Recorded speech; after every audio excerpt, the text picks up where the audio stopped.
আসসালামু আলাইকুম প্রিয় শিক্ষার্থী, আমরা আজকে আলোচনা করব অপরিচিতা গল্প নিয়ে। তোমরা কলেজ জীবনে পদার্পণ করা মাত্রই কিন্তু এই গল্পটির নাম শুনে থাকো। এমনও হয়েছে যার কলেজ জীবনে পদার্পণ করার আগেও এই নামটা শুনেছো এবং খুব একটা কিউরিয়াসিটি তৈরি হয় যে আমরা যখন উপর কলেজে উঠবো, এবং শিক্ষকরা যেটা করে প্রথম দিনই স্টুডেন্টদের আকর্ষণ গ্রেপ করার জন্য এই গল্পটাই পড়িয়ে থাকে, অপরিচিতা। তাহলে এত পড়া এত জানা গল্পটাও কিন্তু পরীক্ষায় গেলে আমরা কিন্তু এলোমেলো করে ফেলি, কারণ এত তথ্য এত পথ্য কনফিউশন লাগেই। তো আজকের এই ক্লাসটি আমরা কেন করব? অনেক ক্লাসই তো রয়েছে, অনেক ভিডিওতে রয়েছে। এই ক্লাসটি করার কারণটা যদি অন্যতম হয়, এটা সবার থেকে আলাদা। কী জন্য আলাদা? এই জায়গায় আমরা একেবারে পুরো গল্পটাকে এমনভাবে সামারাইজ করব, কোনো অংশ বাদ যাবে না। আমরা যদি তোমাকে দেখাই যে আমরা অংশটা কীভাবে নিয়ে এসেছি, লেখক পরিচিতির মধ্যে খেয়াল করে দেখতে পাচ্ছ যে এখানে তার পিতার নাম, জন্মসাল, যেইগুলো দরকার নেই সেইগুলো আমরা রাখিনি।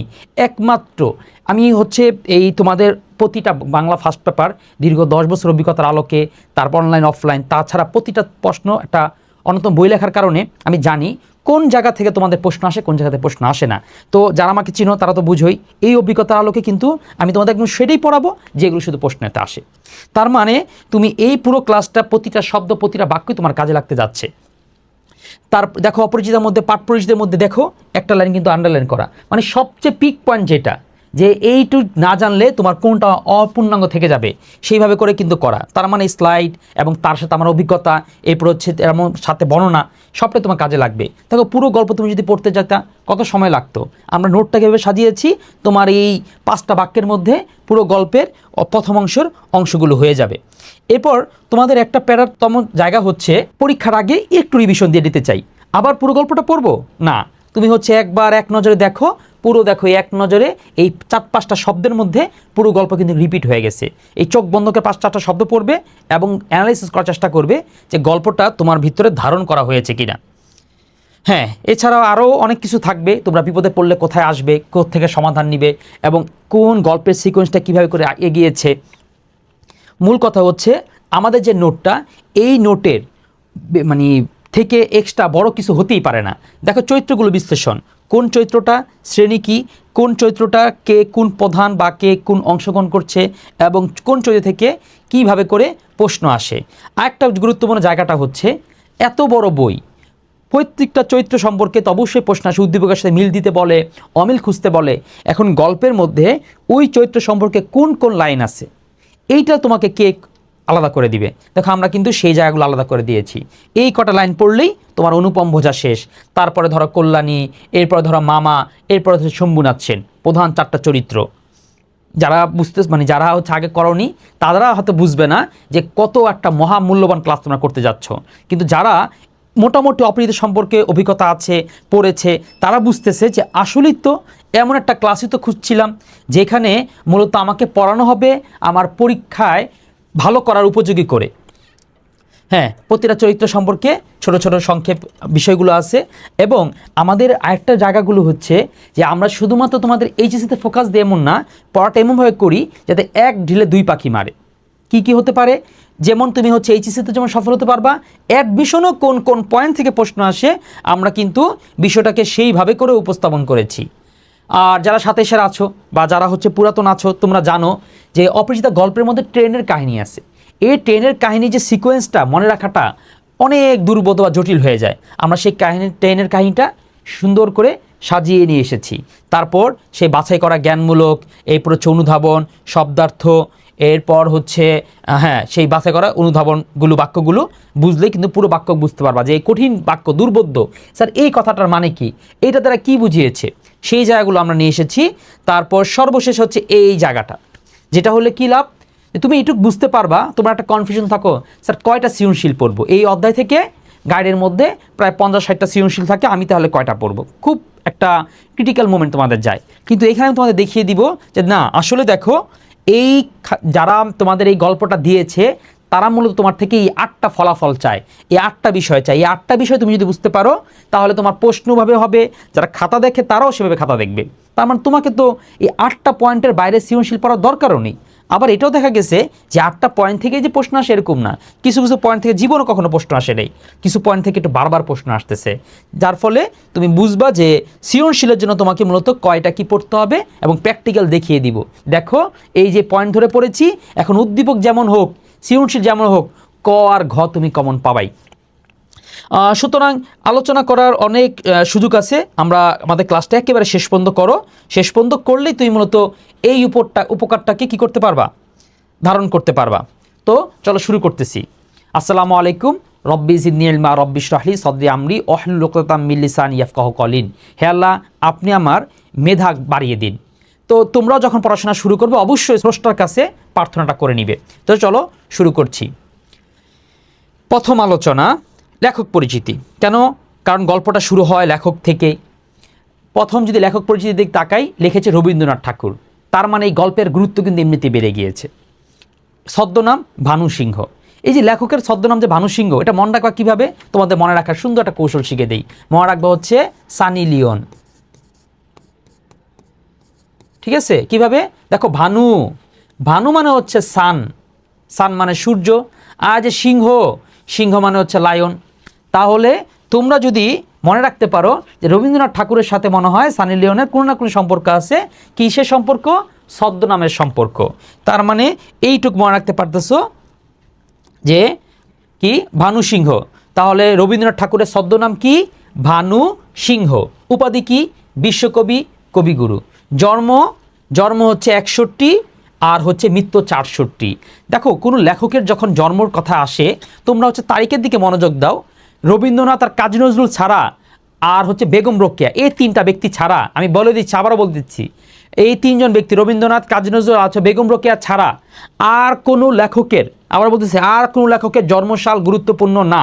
এটা আমি কত কনফিডেন্সে বলতেছি, কত কনফিডেন্স আমি বলতেছি। তুমি আমাকে, আমি চ্যালেঞ্জ করলাম, বিগত 20 বছর, বিগত 40 বছরে কোনো বোর্ডে কোনো লেখকের সাল থেকে, মানে জন্ম তারিখ থেকে প্রশ্ন এসেছিল, আমাকে যদি দেখাইতে পারো, তাহলে আমি এই ভুলটা ভাঙবো। তোমরা আসলে পড়াশোনাটা করো হচ্ছে প্রেশার কুকারের মতন, বুঝো না, অহেতুক জিনিস কিন্তু প্রচুর পড়ে ফেলো। তো তোমাকে এরকম এই অভিজ্ঞ শিক্ষকের জানতে হবে যে জানে যে আসলে প্রশ্ন কোত্থেকে কী হবে। এরকম যে আসলে কেন, দেখো, লেখকের জন্ম তারিখটা আসলে গুরুত্বপূর্ণ না, সালটা গুরুত্বপূর্ণ। কেন সালটা গুরুত্বপূর্ণ? এটা বোঝার জন্য যে কোন লেখক থেকে কোন লেখক সিনিয়র, কে জুনিয়র, কে আগে এসেছে, কে পরে এসেছে, কোন লেখকের লেখাটা মধ্যযুগের, কে হচ্ছে ব্রিটিশ আমলের, কে হচ্ছে আমাদের স্বাধীনতার আগের, স্বাধীনতা পরবর্তীর, আধুনিক সময়ের, এই টাইমলাইনটা বোঝার জন্য মূলত লেখকের সাল পড়তে হয়। তো তোমাদেরও কাজ হচ্ছে, যখন লেখকের সাল আসে, তুমি সাল মুখস্থর দিকে মনোযোগ দিও না। তুমি মনোযোগ দাও, ও আচ্ছা, সে তার থেকে বড়, সে তার থেকে ছোট, ও তার মানে সে ব্রিটিশ আমলে জন্ম নিচ্ছিল, তার মানে তিনি ব্রিটিশে দেখেছিল। তুমি এইটা যদি মনে করতে পারো, তোমার আমি বলে দিচ্ছি যে লেখকদের সাল থেকে গত যদি 10-15 বছর হিসাব করি, একটা সাল এসেছিল, সেটা হচ্ছে মানিক বন্দ্যোপাধ্যায় 2023 সালে। মানিক বন্দ্যোপাধ্যায় জন্মসাল কবে? এবং 4টা অপশন এমন ছিল, আমি বারবার কিন্তু, প্রায় অনেক দিন ধরে স্টুডেন্টদের বলে আসছে যে জন্মসাল কিন্তু পড়লেইভাবে পড়বা। তো 4টা সাল এমন ছিল যে তোমাকে যদি মোটামুটি, আমি যেটা বললাম যে লেখকের জন্মসালটা একজ্যাক্টটা মুখস্থ করার দিকে মনোযোগ না, মনোযোগটা দিবা হচ্ছে যে কতটা আগে আর কতটা পরে, এইটার দিকে লক্ষ্য করবা। তো এই জায়গাটাও তাই হয়েছে যে মানিক বন্দ্যোপাধ্যায়ের যে সালগুলো এসেছিলো, দেখো এরকম যে এসেছিলো হচ্ছে 1700, এই যেরকম 4টা অপশন এসেছিল, যে 1900 না, 4টা অপশন ছিল, 4টা অপশন ছিল 1803, তারপরে ছিল হচ্ছে এই 1908, এরপর ধরো 1937, এরপর হচ্ছে 1800, এরকম 82, বা আমি এটা শুধু ভুলতে, বাকিগুলো 3টা ঠিক আছে। 1882 এমন একটা অপশন এসেছিল। এখন যারা এরকমভাবে পড়েছে, যা মানিক বন্দ্যোপাধ্যায়ের জন্ম 1803 তো হতেই পারে না, কারণ এত বছর আগে সে জন্মই নেই। মানিক বন্দ্যোপাধ্যায় রবি ঠাকুরের থেকে তো আর সিনিয়র না। তারপর হচ্ছে 1908 হতে পারে, 1937 না, 1937 যদি হইতো, তাহলে মানিক বন্দ্যোপাধ্যায়ের নামটা আমরা মোটামুটি আমাদের 1952 সালে ভাষা আন্দোলন, 71-এর যুদ্ধ, টুকটাক সেই সময়টা শুনে থাকতাম। তার নাম তো সেখানে শুনি নেই, তার মানে এই সময়ও না। 1882 এটা হইতে পারে, রবীন্দ্রনাথ ঠাকুর থেকে তো ছোটো বড় দুইটা হতে পারে। আবার 1908 এটাও হইতে পারে। স্টুডেন্টের সর্বোচ্চ কনফিউশন হলে এই দুইটার মধ্যে হবে।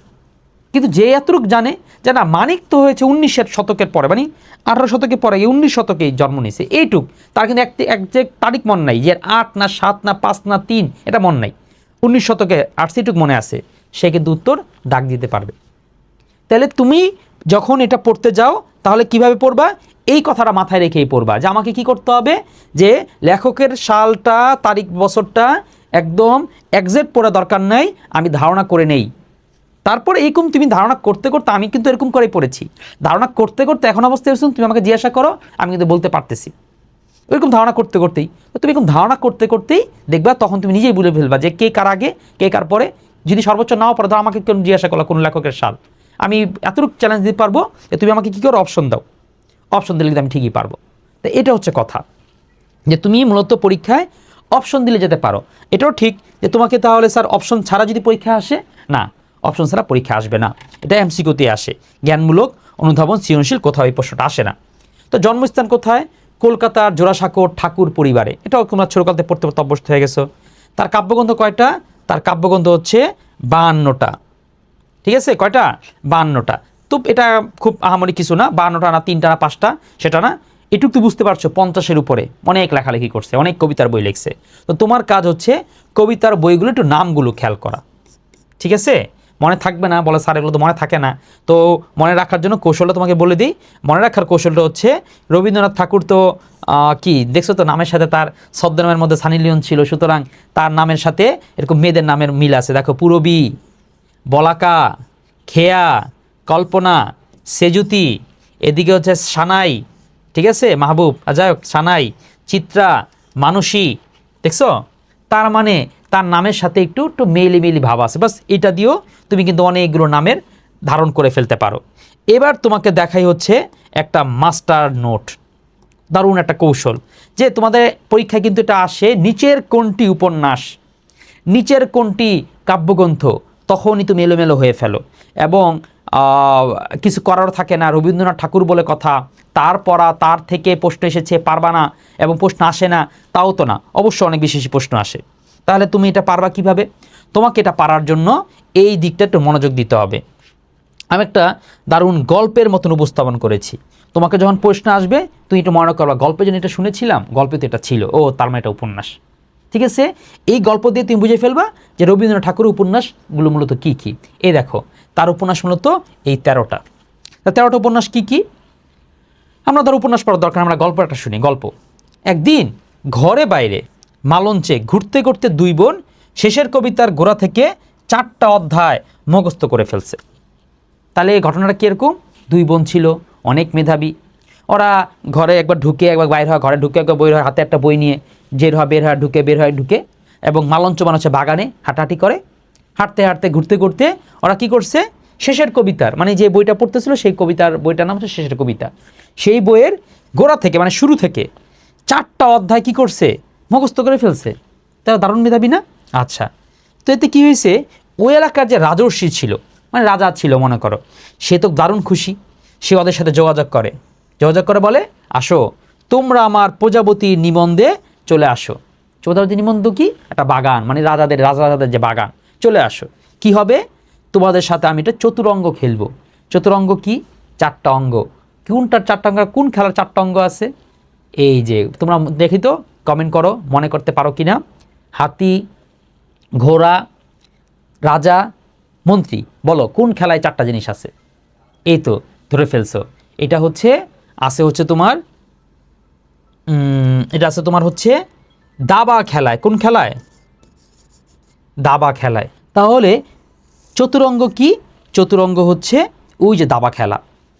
তাই শুনে ওরা হয়ে গেল বউ ঠাকুরানীর চোখের বালি। এখন রাজা আরেক বাসা থেকে 2 মেয়েকে নিয়ে আইসা তার বাগানে বৈশা দাবা খেলবে, রাজার বউ কি খুশি হবে? রাজার বউ হয়ে গেছে খুব রাগ, এই জন্য 2 বোন কী হয়ে গেছে, তাদের চোখের বালি হয়ে গেছে, চোখের শত্রু হয়ে গেছে। তো ওই জন্য কী করছে, ওই ওদের ডাকছে, 2 বোনকে ডাকছে, ঠিক আছে রাজা তোমাদের কি করছে, বাগানে ঘুরাইছে, চলো আমি তোমাদেরকে হচ্ছে নৌকা দিয়া ঘুরাই। তারপর নৌকাতে ঘুরাইতে গিয়ে সেই নৌকা ডুবায় মারা ফেলছে। তাহলে গল্পটা কি? গল্পটা আমরা দেখলাম যে 2টা বোনকে, অনেক মেধাবী তারা, দেখো আমি এখন মস্ত বলি, 13টা উপন্যাস আমি কিন্তু মস্ত বলতে পারবো, কারণ আমি গল্পটা জানি। যে একদিন মানে ঘরে বাইরে মালঞ্চে ঘুরতে ঘুরতে 2 বোন, আচ্ছা ঘরে বাইরে মালঞ্চে ঘুরতে ঘুরতে 2 বোন শেষের কবিতার গোড়া থেকে, এই যে গোড়া এটাও কিন্তু উপন্যাস, গোড়া থেকে 4 অধ্যায়, যে 4 অধ্যায় এটাও কিন্তু উপন্যাস, গোড়া থেকে 4 অধ্যায় মুখস্থ করে ফেললো। এর ফলে রাজর্ষি অনেক খুশি হলো, খুশি হয়ে ওদের সাথে যোগাযোগ করলো, তাহলে রাজস্বী যোগাযোগ, ডাকলো হচ্ছে তাদের প্রজাপতির নিবন্ধ, খেললো কি চতুরঙ্গ, তাহলে চতুরঙ্গর উপন্যাস, তাহলে এখানে আমরা 4টা পেলাম। তারপর এই শুনে কি হলো, বউ ঠাকুরানী, সেই অনেক রাগ করলো, তাহলে বউ ঠাকুরানীর হাট, যেগুলো তো রাগ করলে বলা কী করেছে, নৌকা ডুবে মেরে ফেলছে, তাহলে নৌকা ডুবি। এইবার কি বুঝতে পারলা কি না যে এমন করে যদি আমরা সব লেখকের উপন্যাস গল্প বা অল্প সিম্পল যে জিনিসগুলো আছে এরকম গল্প আকারে পড়তে পারি, আমাদেরকে বলো আটকাবে কে? আমরা তখন এমসিকিউ আসুক যেটা আসুক পারবো, বাকিরা বিস্মিত হবে, কী ব্যাপার পারছিস কীভাবে। তো চলে এসে সমস্যা নেই, আমাদের প্রতিটা টপিকের এরকম ক্লাস আছে, আমি তোমাদের ক্লাসগুলো নিব বাংলার।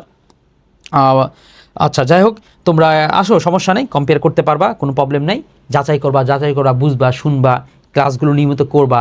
তুমি যদি উপকৃত হও তাহলেই হচ্ছে আমাদের এই কোর্সটাকে খুঁজে নিবা, যে প্রতিটা টপিক যদি এইভাবে পড়ানো যেত তাহলে ভালো হতো কিনা। চলো, অপরাজিতার সম্পর্কে যেই জিনিসগুলো তোমাকে জেনে নিতে হবে, আমরা গল্প শুরু করছি। গল্প শুরু করলে পরে প্রথমে জেনে নিতে হবে হচ্ছে উৎস, এই গল্পটা কোত্থেকে এসেছে। পরীক্ষায় এখান থেকে কিন্তু ভালোই প্রশ্ন হয়, কি হয়, একদম যথেষ্ট প্রশ্ন হয় এই জায়গা থেকে। এটা মনে রেখো যে অপরাজিতা গল্পটা প্রথম কোথায় প্রকাশিত হয়, সেটা হচ্ছে এই যে সবুজ পত্র। দেখছো, একটু বড় করে দিয়েছি যাতে তোমার এমনিতে ইমপ্রেশনই, আমরা আমাদের প্রতিটা কাজে একটা বৈজ্ঞানিক পদ্ধতি ফলো করার চেষ্টা করি, যে কোন উপায়ে স্টুডেন্টদের জিনিসটা পড়াটা খুব মাথা বন্ধ চলে যাবে। এটা বড় করে আসে, তুমি হয়তো মনে রাখতে না চাইলেও তোমার মানে অবচেতন মন শব্দটাকে ধারণ করে ফেলবে। তাহলে সবুজপত্র পত্রিকায় মূলত এই অপরাজিতা গল্পটি প্রকাশিত হয় কত সালে? আচ্ছা, সালটার আর দরকার নেই আমাদের, তাও একটু দেখি। 1914 সালে। বা স্যার এটা মন থাকবে না, এটা তো ভুলে যাবো না, এটা ভুলবা না, মনে করে দিই। 1913 সালে তার গীতাঞ্জলির জন্য সে নোবেল পুরস্কার পায় না, তাহলে মন রাখবা নোবেল পুরস্কার পর 1 বছর পর। তার অপরাজিতা গল্পটা আজ থেকে কত বছর আগে লেখা হয়েছে? এটা 2026 চলে, তার মানে এটা আজ থেকে লেখা হয়েছিল কত বছর? 100 বছর। 100 বছরের আরও 10-15 বছর, 10 বছর বা 20 বছর বেশি, 10-15 বছর বেশি, যাক এই তো 10-12 বছর। হ্যাঁ, সময় প্রকাশিত হয় কার্তিক সংখ্যা। এটি প্রথম গ্রন্থভুক্ত হয় রবীন্দ্রনাথের সংকলন গল্প সপ্তকে এবং পরে গল্পগুচ্ছ 3য় খণ্ডে। আরও সহজ করে যদি বলি এই যে সবুজপত্র পত্রিকাটা কার জানো? প্রমোদ চৌধুরী। এই প্রমোদ চৌধুরীর কিন্তু সামনে তোমাদের লেখা পাবা সাহিত্যে খেলা, ওইটাও কিন্তু সবুজপত্র থেকে প্রকাশিত হয়েছে। আমাদের বাংলা ভাষার এই যে আমরা এখন চলিত ভাষায় কথা বলি, কিংবা এই যে অপরাজিতা গল্পটা যে সাধু ভাষায় লেখা, আমরা যে এখন চলিত ভাষায় কথা বলি, তোমাদের বইয়ের সমস্ত লেখাগুলো যে এখন চলিত ভাষায়, এইটা কিন্তু এই পত্রিকার অবদান। এখন ওই প্রমোদ চৌধুরী ছিল রবীন্দ্রনাথ ঠাকুরের অ্যাসিস্ট্যান্ট, ঠিক আছে, তার ওই সম্পদ দেখাশোনা করতে ম্যানেজার ছিল। তা ম্যানেজারের পত্রিকায় সে তার মনিবের, সে তার মালিকের লেখা ছাপাবে না? ছাপাইছে। তাহলে অপরাজিতা গল্পটা সেই সবুজপত্র পত্রিকায় ছাপিয়েছিল প্রমোদ চৌধুরী।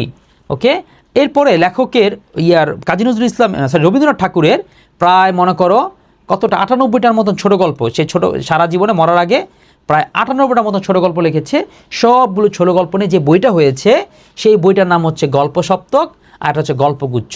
তবে তোমরা গল্পগুচ্ছটাকে বেশি মনে রাখো, হ্যাঁ, বাজারে তারপর হচ্ছে আমাদের সমাজে বা সাহিত্যের জগতে এই নামটাই বেশি প্রচলিত, ঠিক আছে। তো গল্পগুচ্ছের 3য় খণ্ডে, যে কত খণ্ডে সেটা এত আহামরি গুরুত্বপূর্ণ না। আমরা চলে যাই হচ্ছে পরের টপিকে, সেটা কি, এটা কি একটা ছোট গল্প। এখানে একটু কথা বলে রাখি, তোমাদের যে গদ্যপদ্য আছে, তোমরা বলো না সাজেশন স্যার দেয়, স্যার জন্য স্যার দেওয়া লাগবে না। আমাদের ক্লাস করলে, বিশেষ করে আমার ক্লাস করলে সাজেশন কীভাবে বানাতে হয় আমি সেটা তোমাকে বলে দিব। স্যার আসলে সাজেশন বানায় কীভাবে, সে কীভাবে বোঝে কোত্থেকে প্রশ্ন হয়। তাহলে আমি মূলত সাজেশন বানানোর পাওয়ারটা তোমাদের দিতে চাচ্ছি। এই যেরকম যারা তোমাদের বইয়ের মধ্যে দেখবা 12টার মতন কি আছে, গদ্য আছে, 12টার মতন পদ্য আছে, একটা নাটক, একটা উপন্যাস, তাই না? এখন প্রশ্ন হচ্ছে এই 12টা এই গদ্যের মধ্যে 12টা তো গল্প দিয়ে দিতে পারতো, কবিতা সব এক ধরনের দিয়ে দিতে পারতো। তাহলে এইখানে কিভাবে কোন দৃষ্টিকোণ থেকে এটা বাছাই করে, যেটা দিতে হবে সেটা দিতে হবে না? দেখো, দৃষ্টিকোণ অনেক রকমভাবে হয়। একটা গল্প রাখতে হবে, একটা প্রবন্ধ রাখতে হবে, ছোট প্রবন্ধ রাখতে হবে, বড় প্রবন্ধ রাখতে হবে, দুর্বোধ্য প্রবন্ধ রাখতে হবে, সাবলীল প্রবন্ধ রাখতে হবে, ভ্রমণকাহিনী রাখতে হবে, স্মৃতিকথা রাখতে হবে। এরপর হচ্ছে অর্থাৎ সাহিত্যের যতগুলো শাখা, প্রত্যেক শাখার থেকে চেষ্টা করা হয় কিছু না কিছু রাখতে। কবিতার মধ্যেও সাহিত্যের যেতগুলো ধরন হতে পারে বা আমাদের যতগুলো নলেজ বা জানার যতগুলো ধরন হতে পারে, সেই থেকে মিলে কিন্তু প্রশ্নগুলো গল্প মানে পড়াগুলো আসে। তো এই অপরাজিতা গল্পটা আমাদের পাঠ্যপুস্তকে কেন দেওয়া হয়েছে? যে সাহিত্যের অন্যতম শাখা যে ছোট গল্প, এইটা কেমন, এইটা কিভাবে লিখতে হয়, এইটার কিভাবে পড়তে হয়, এটার মজাটা কি, এইটা জানানোর জন্যই মূলত আমাদেরকে দেওয়া হয়েছে। আর একটা বিষয় যে তাহলে রবীন্দ্রনাথ ঠাকুরটা দেওয়া হলো কেন? এর থেকেও ভালো তো অনেকের আছে। ভাই, রবীন্দ্রনাথ ঠাকুর হচ্ছে ছোট গল্পের জনক, তাহলে জনক এটা দিবে না, এইটা কোনো কথা? জনক তো এটাই লিখবে, জনক তো এটা পড়বে, জনক তো এটা বলবেই। তা জনকের একটা গল্প কেমন হইল সেইটাই আমাদের দেখানো হয়েছে। আসলেই রবীন্দ্রনাথ ঠাকুরের এই যে গল্পগুচ্ছের মধ্যে যতগুলো গল্প আছে সবগুলি আসলে অনেক দারুণ। এরপর আসো ভাষারীতি, এটা মূলত সাধু রীতিতে লেখা, সাধু ভাষায় লেখা। তো আমাদের মাস্টার নোট আছে, সেখানে আমরা দেখিয়েছি কোনটা সাধুতে কোনগুলো চলিততে। মনে করে দিই, তোমাদের যে 12টা গদ্যের মধ্যে 5টা আছে সাধুতে আর বাকি 7টা হচ্ছে চলিততে। এখন এই কোন 5টা সাধুতে? দেখবা যেই লেখক যত বুইরা, যেই লেখক যত উপরের দিকে, অর্থাৎ 19 শতকের, এই 18 শতকে যারা 18 শতকে রবীন্দ্রনাথ, এরপরে হচ্ছে শরৎচন্দ্র, এরপর হচ্ছে আরেকটা কে ছিল, কাজী নজরুল, এরপর এই যে যারা বেগম রোকেয়া, তাই এই যে 18 শতকের যারা, তাদের দেখবা সবগুলো লেখা হচ্ছে সাধুতে, আর 19-এর পরে যারা লেখা সবারটা লেখা কি চলিততে। কারণ হচ্ছে এই সাধু ভাষা বিলুপ্ত বা বন্ধ হয়ে গেছে এই ঠিক 1914 সালে। 14 সালেই কেন? ওই যে 13 সালে নোবেল পুরস্কার পেয়েছে, আর এই 14 সালে অপরাজিতা গল্প প্রকাশিত হয়েছে। এটা কিন্তু এই সবুজপত্র পত্রিকা এই কাজটা করেছে। তো আমরা আরও সাইডে কিছু তথ্য জানলাম। এবার আসো বিষয়বস্তু। যৌতুক প্রথা সহ কিছু সামাজিক রীতির বিরুদ্ধে এক পিতার বলিষ্ঠ প্রতিরোধ।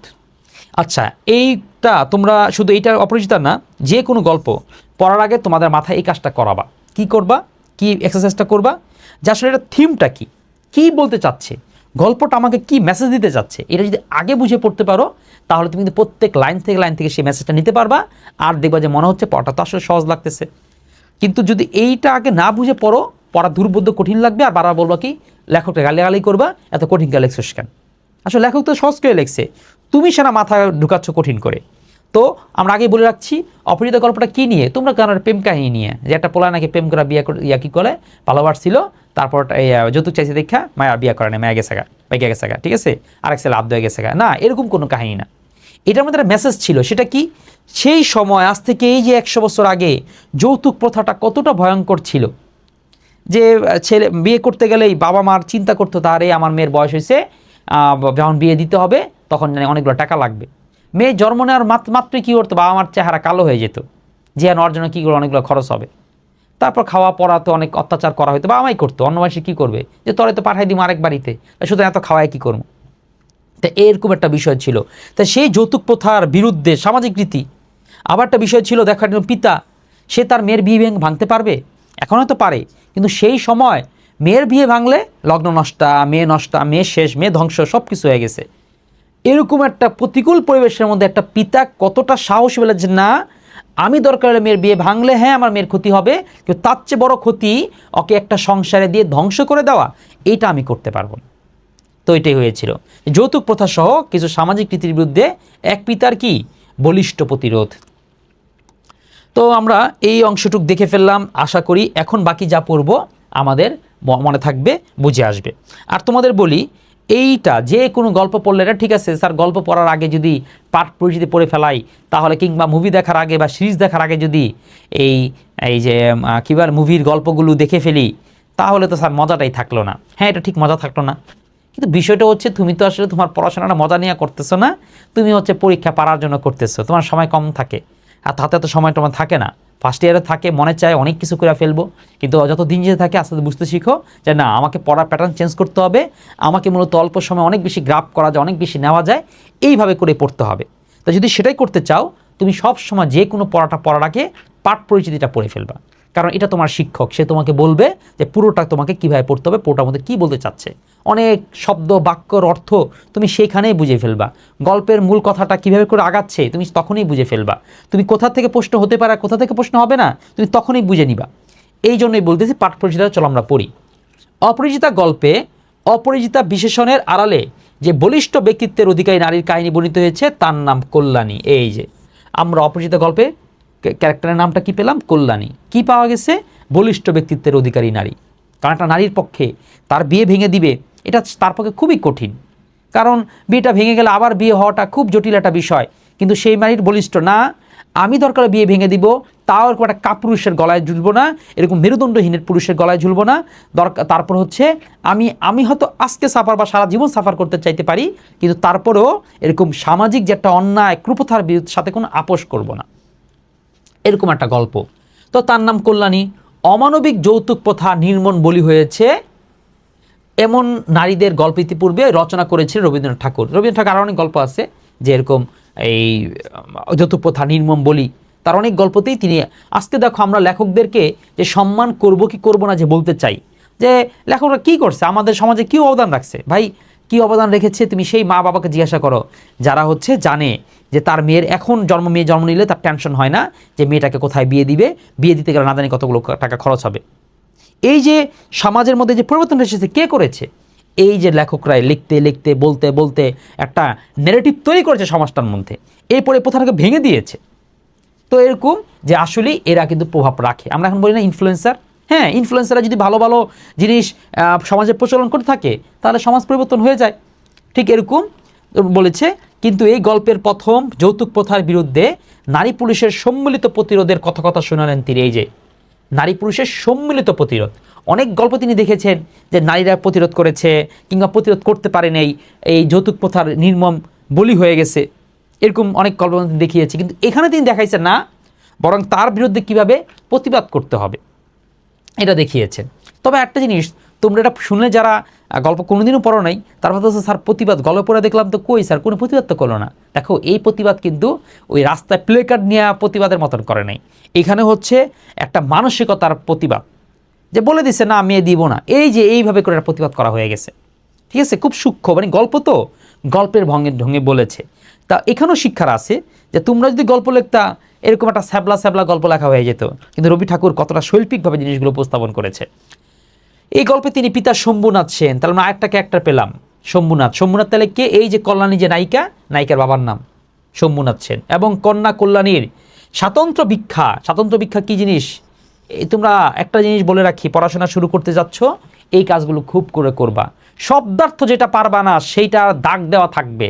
তুমি কোনোদিন পারো না পারো, তোমার যখন পড়াশোনা শেষ হয়ে যাবে, ভালো করছো খারাপ করছো, পড়াশোনা শেষ হয়ে গেছে, কেউ যদি তোমার বইটা দেখে যাতে বলতে পারে যে ভাই বাসার বা ভাইয়া আমি হচ্ছে আমার বইয়ের মধ্যে যেই শব্দ জানি না প্রত্যেকটার মধ্যে দাগ দেওয়া আছে, এইটুকু আমি করছি। ভাই এই পারবো কি পারবো না, কি জানি না তা আমি বলতে পারি না, কিন্তু এইটুকু আমি করছি। এটা আমার চেষ্টার লেভেলটা আমার এই পর্যন্ত ছিল যে আমি যতগুলো শব্দ আছে যেটা পারি না সবগুলো মার্কিং করা আমার অন্তত আছে।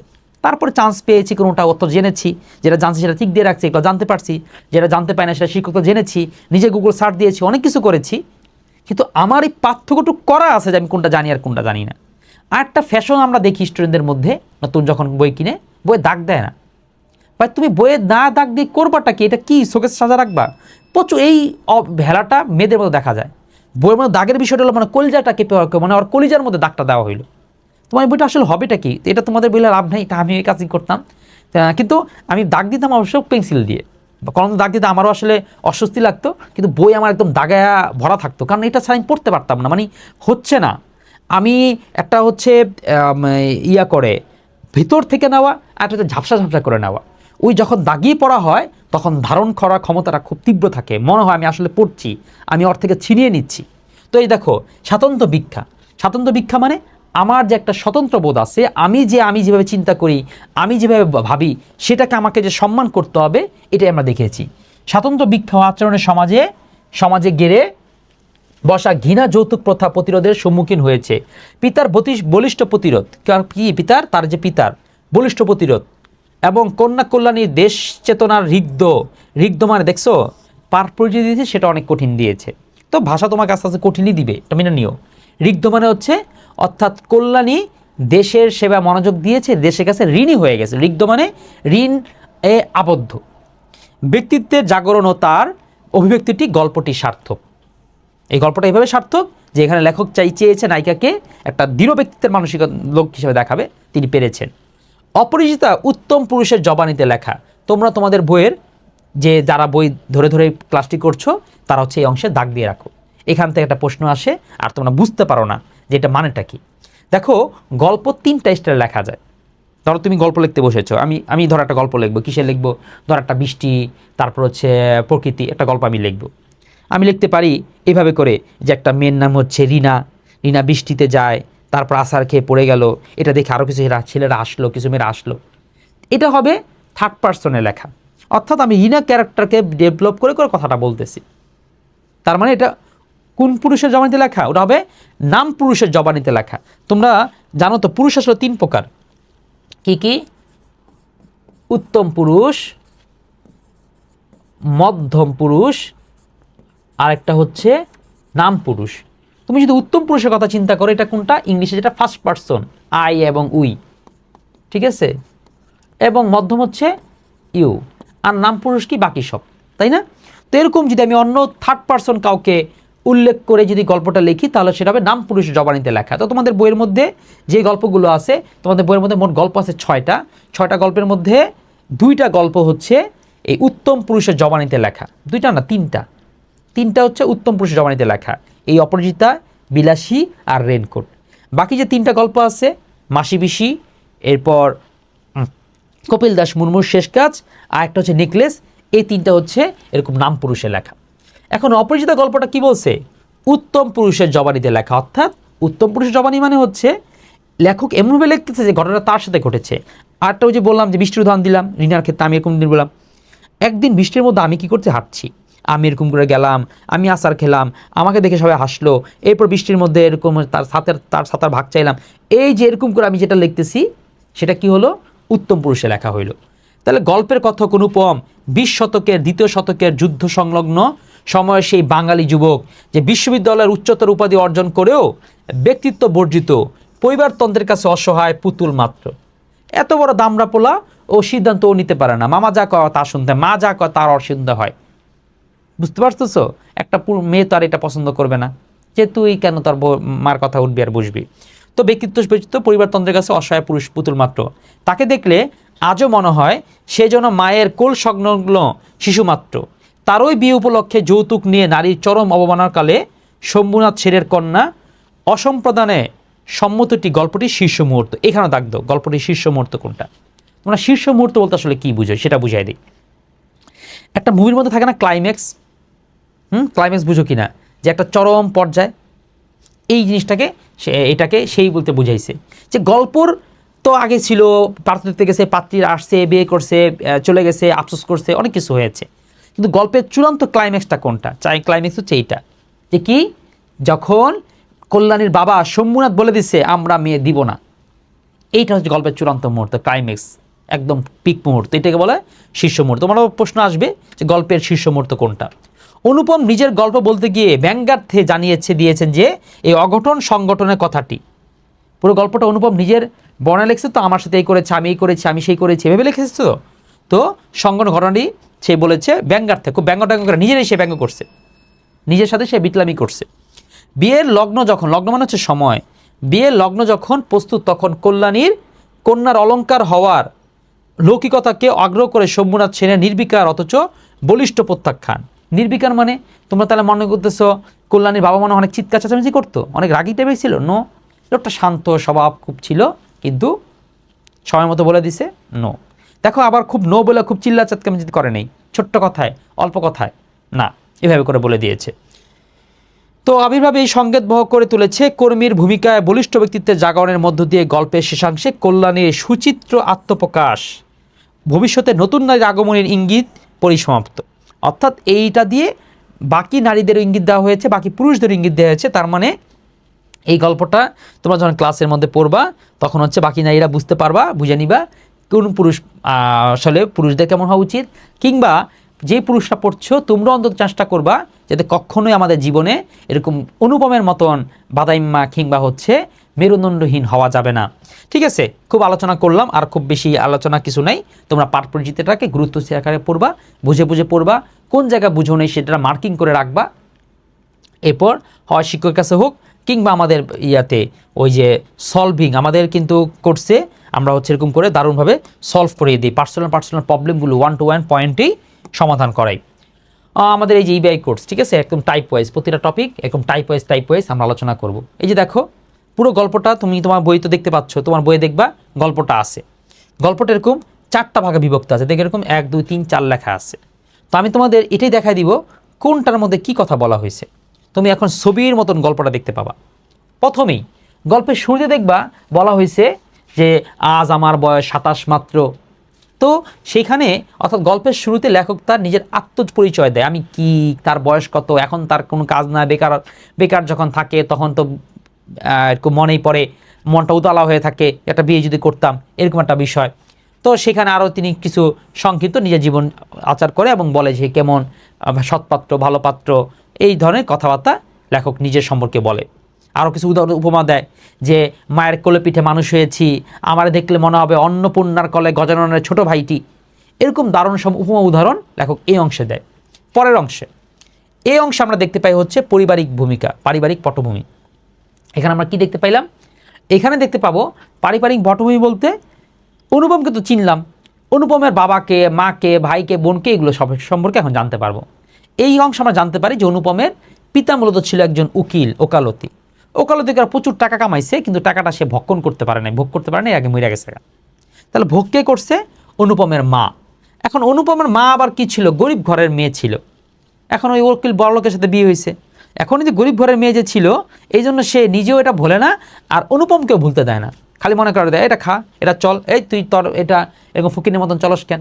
অর্থাৎ দেখবা কিছু মা আছে যে মা থাকে আর কি এরকম, যে সে হঠাৎ করে বড় লোক হয়ে গেলে পরে তার ভাবের মধ্যে খুব ডিস্কো চলে আসে। তো অনুপমের মা এরকম ছিল যে সে এরকম একটা বিলাসী ভাব দেখাতো। এবং একটা দেখি পারিবারিক পটভূমিতে একটা লোক দেখি কি মামা, যে ওদের প্রধান অভিভাবক কে?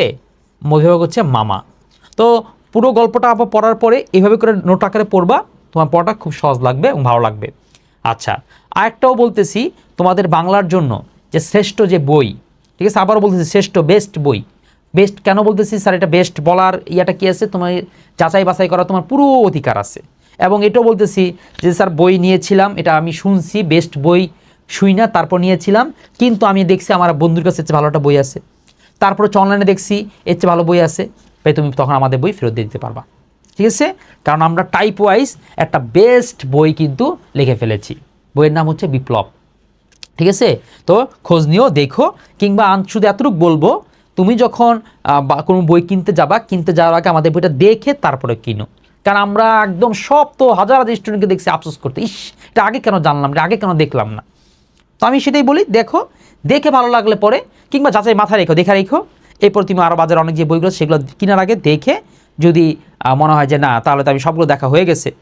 আরও শুধু এরকম না, তুমি ওটা দিয়ে তুমি তোমার বন্ধুদের কাছে চ্যালেঞ্জ জানাতে পারবা, এই সবাইকে চ্যালেঞ্জ জানাইলাম, এইটা দেখতে দেখতে ভালো কোনো নোট থেকে আসে কিনা, বুঝতে পারছো? তো এইভাবে করে খোঁজ নিয়ে তারপর হচ্ছে একটা জিনিস কিনবা। এরপর 3 নম্বর, লেখকের বৈবাহিক উপযুক্ততা এবং আত্মবিশ্বাস। এই অংশে অনুপম নিজে বলতে থাকে যে দেখো আমি কিন্তু সৎপাত্র, গাঁজা খাই না, মানে হাবিজাবি খাই না, তারি খাই না, তামাক খাই না, এবং হচ্ছে কারোর সাথে ঝামেলায় ঝঞ্ঝাটে নাই, মার কথার মতো শুনি, মার কথায় চলি, ঘরের মধ্যে থাকি। এই জায়গা আমরা এই অংশগুলো দেখি। তো এইখানে নিজেকে সে উপযুক্ত বোঝায় যে আমি পাত্র হিসেবে কিন্তু খুবই ভালো। তারপরের 4র্থ অংশে কি দেখলাম? হরিশের আগমন, অর্থাৎ হরিশকে, হরিশ হচ্ছে অনুপমের বন্ধু, আসে দেখা করতে, কথা বলতে এই সৌতালা করে দেয়, কিরে তুই তো কাজ কাম নাই বসে থাকস, দেখবি না একটা মাইয়া কানপুরে, আমি যেখানে কাজ করি সেখানে মেয়ে দেখছি, ওফ কি চমৎকার, এ দেখো বন্ধুর মধ্যে আগুন ধরায় দিছে। ঠিক আছে, এমনি ছিল অনুপম মনে করো উতালা, তার মধ্যে দিয়ে দিছে বারুদ, দিয়ে দিছে আগুন। এখন তো মনে করো এই অনুপম তপরায়। ঠিক আছে, যে হরিশ বিয়ের প্রস্তাব দেয়, বন্ধু হরিশ একটি উপযুক্ত মেয়ের কথা বলে, যাকে কেন্দ্র করে বিয়ের আলোচনার সূত্রপাত হয়। মেয়ের বয়স কত? মেয়ের বয়স হলো 15। আর পারিবারিক অবস্থাও খারাপ না। পারিবারিক অবস্থার কথা কেন জানতে চাইছে? টাকা পয়সা আছে কেন, যে যতটুকু নিতে হবে, কাছে না এত খারাপ না। বংশমর্যাদাও দরকার আছে, হ্যাঁ এটাও খারাপ আছে, আর্থিক দিকটাও নিয়েছে। যে মামা যে আছে, এটা লোকটা আবার প্রচুর লোভী, সে আবার নিজেকে অনেক চালাক মনে করে, সেই হচ্ছে গিয়ে খোঁজটা নেয়। 5 নম্বর, যখন তো করা হয়ে গেছে, শুনতে পারছে, মামা বল দেখলো যে না তাহলে মেয়ে তো পাওয়া গেছে, আর তোর তো বিয়ে দিতেই হবে, এই জন্য তারা হচ্ছে একটা মেয়ে দেখতে পাঠায়। ঠিক আছে, তো মেয়ে দেখতে লেখক নিজে যায় না, অনুপম নিজে যায় না, পাঠাইছে কাকে? পাঠাইছে হচ্ছে কেমন শেষটামি না, মেয়ে দেখতে পোলা নিজেই গেছে গা, না, মেয়ে দেখতে পাঠাইছে হচ্ছে ওর এক পিসতুতো ভাই, মানে এটা পিসতুতো মানে পিসি, মানে ফুয়াতো ভাই। নাম কি? নাম হচ্ছে বিনু। অনেকে একটা প্রশ্ন আমি করি, আমি জীবনে তোমাদের এই কথা বলতেছি, তোমরা মিলাই দেখো তোমরা আসলে এটা করো কিনা বা করতা কিনা। যদি বলা হয় বলো তো অনুপমের পিস্তুত ভাইয়ের নাম কি, বিনু দাদা বা বিনুদা। ভাই ওর নাম তো বিনু দা না, ওর নাম হচ্ছে বিনু। এই যে ওর নাম কি, ওর নাম হচ্ছে বিনু। এখন ওকে দাদা বলে ডাকার কারণে অনেকে বিনু দা বলতো, কিন্তু ওর নাম বলে আচ্ছা তোমার নাম কি, ধর আমার নাম কি ইয়াসিন রাকিব স্যার, কি ইয়াসিন রাকিব। কেন জিজ্ঞেস করছি এই তোমার নাম কি, কয় স্যার আমার নাম হচ্ছে মোজাম্মেল স্যার। আরে ভাই আগে একবার স্যার বলছে, পরে একবার স্যার বল, তোমার নাম কি মোজাম্মেল স্যার, মোজাম্মেল স্যার মানে তোমার নাম স্যার মোজাম্মেল স্যার। তো এরকম ওর নাম হচ্ছে বিনু। তো প্রশংসা থেকে লেখক বোঝেন কি প্রশংসা করে, বিনুদা দেখে আসে, দেখে আসার পরে অনুপম জিজ্ঞেস করে যে ভাইয়া কি দেখলা, কেমন দেখলা। এই বিনুদা কথাবার্তা পারে না, চুপচাপ, ভালো হইলেও চলে। সেই জায়গায় বলে কি না মেয়ে একটা বটে, খাঁটি সোনা বটে। এই কথা শোনার পর তো অনুপমের মধ্যে লাড্ডু, দিল মে লাড্ডু ফুটা, হ্যাঁ একদম ব্যাপকভাবে ফুটছে। যে কী কেন ফুটছে, যে কি ব্যাপার, কি করলাম, যে করলাম, এই যে যেখানে বিনুদা কথা বলে না সে জায়গার মধ্যে বলতেছে মেয়ে নাকি খাঁটি সোনার মতন। তো এই তো বিনুদার একেবারে চিন্তার মানে অনুপমের চিন্তার জগৎ একেবারে পরিবর্তন হয়ে গেল। তারা আমরা প্রথম অংশ শেষ করে ফেললাম। প্রথম অংশ আমরা কি দেখলাম, অনুপমের পরিচয়, পারিবারিক পরিচয়, হরিশের বিয়ের প্রস্তাব নিয়ে আসলো, আর বিনুদা মেয়েতে গেল। এবার হচ্ছে বিয়ের আয়োজন। 2 নম্বরে আমরা দেখব বিয়ে। বিয়েতে কি হইল, বিয়ের আয়োজন হয়েছে। এখন হচ্ছে কি বিয়ে দেখতে আসবে। প্রথমে শম্ভুনাথ আবার উল্টা দিকে ইয়াকে দেখতে গেছে, এই অনুপমকে দেখতে গেছে। দেখতে গিয়ে কথাবার্তা বলে আসছে, হ্যাঁ আমরা ছেলে পছন্দ হয়েছে, বিয়ে দিব। আর শম্ভুনাথ আসলে চুপচাপ লোক, ডাক্তার লোক ছিল, চুপচাপ লোক, কথাবার্তা কম বলতো। এরপরে যৌতুকের মামাও আবার খুব চালাক মানুষ, সে একেবারে কত টাকা দিবেন, যৌতুকের কী কী দিবেন না দিবে বলে ফেলছে। শম্ভুনাথও বলে দিয়েছে আচ্ছা ঠিক আছে এই মেয়ের এই স্বর্ণ গয়না দিয়ে দেওয়া হবে, কথা ক্লিয়ার। এরপরে 2 নম্বর বিয়ে। দেখেন বিয়ের আয়োজন ও পারিবারিক মনোভাব। বিয়ের 3 দিন আগে কনের বাবা শম্ভুনাথ কি করছে, প্রথম বরকে দেখতে আসছে, অনুপমকে দেখতে আসছে। আচ্ছা কয়দিন আগে, মাত্র 3 দিন আগে, তার মানে কি বোঝা গেল, দেখে রাজি হয়ে গেছে, ছেলে তো ভালো, বিয়ে রাজি হয়ে গেছে। এবং আশীর্বাদ করেন তিনি শান্ত চুপচাপ প্রকৃতির হলেও সুপুরুষ। কথা যেটা বলে শক্ত বলে, আছে না যে এখন এটা পরে ওইটা কি জানি কি, এরকম না, ক্লিয়ার হবে অথবা হবে না, করব অথবা করব না, দৃঢ় ব্যক্তিত্বের অধিকারী। অপরদিকে অনুপমের মামা অত্যন্ত আত্মগর্বিত, সব কিছুতে নিজের বুদ্ধিমত্তা প্রমাণ করতে চেষ্টা করে, নিজেকে অনেক চালাক মনে করে। 2 নম্বর পর্যায়ে আসে দেনা পাওনার বাতি এবং গহনা পরীক্ষা। বিয়ে করতে যাইয়া কেমন মানুষ কতটা নিজ কতটা চেষ্টা হইলে এই কাজ করতে পারে। কি করছে, অনুপমের মামা বিয়ের দিন সাথে করে একজন সেক্টর নিয়ে গেছে। সেক্টর হচ্ছে ওই যারা হচ্ছে স্বর্ণ পরীক্ষা করে, একটা সেক্টর সাথে করে নিয়ে গেছে। তো সেক্টর মনে করো স্বর্ণ পরীক্ষা করতে নিয়ে গেছে। এখন এটা শম্ভুনাথ খুব আশ্চর্য হয়েছে, কেন এটা কি জন্য আসছেন, আপনার মেয়ের গলা থেকে একটু গয়নাগুলো নিয়ে আসবেন, একটু পরীক্ষা করে দেখি, কারণ বিয়ের পরে তো কি না কি হয়ে যায়। শম্ভুনাথের কথাটা খুবই হার্টের মধ্যে লাগছে, যে বুঝলাম চুরি করতে পারে, অনেকেই করে, তা আমি আমার মেয়ের গয়না চুরি করব, এরকম চিন্তা ভাবনা মানুষগুলো। আচ্ছা ঠিক আছে, মেয়ের মামা করতেই পারে, আর মেয়ের মামার তো আর বিয়ে দিতেছি না, বিয়ে দিতেছি আমি ছেলেকে, দেখি ছেলে কি বলে। সে যায় অনুপমের কাছে, অনুপমকে বলে যে বাবা তোমার মামা তো এরকম মেয়ের গয়না দেখতে চাচ্ছে, পরীক্ষা করে দেখতে চাচ্ছে, তুমি কি বলো। অনুপম হচ্ছে একদম চুপচাপ থাকে, ঠিক আছে, চুপচাপ, কথা বলতে পারে না, মেরুদণ্ডহীন। আর মামা বলে আর ও আবার কি বলবে। এই কথাটাই শম্ভুনাথের খুব লাগে। এইখানে অনুপম সিদ্ধান্ত দেয় না, সব সিদ্ধান্ত মামায়। তাহলে এরকম ফ্যামিলির কাছে আমার মেয়ের আমি কেন দিব, আচ্ছা দিব না। পুরো ঘটনা অনুপম সম্পূর্ণ নীরব ও নিরুত্তর। সে বুঝতে পারছিল পরিস্থিতি ঠিক নয়, কিন্তু মামার কথার বিরুদ্ধে সে কিছুই বলতে পারে না, নিজের সিদ্ধান্ত প্রকাশ করতেও সে ব্যর্থ হয়। এরপর আসে কনের বাবার আত্মমর্যাদা। শম্ভুনাথ বাবু ঠান্ডা মাথায় কিন্তু দৃঢ়ভাবে নিজের অবস্থান জানান। কি করে, আগে খাওয়াই দেয়, চলেন আপনারা খাওয়া দাওয়া করে ফেলেন।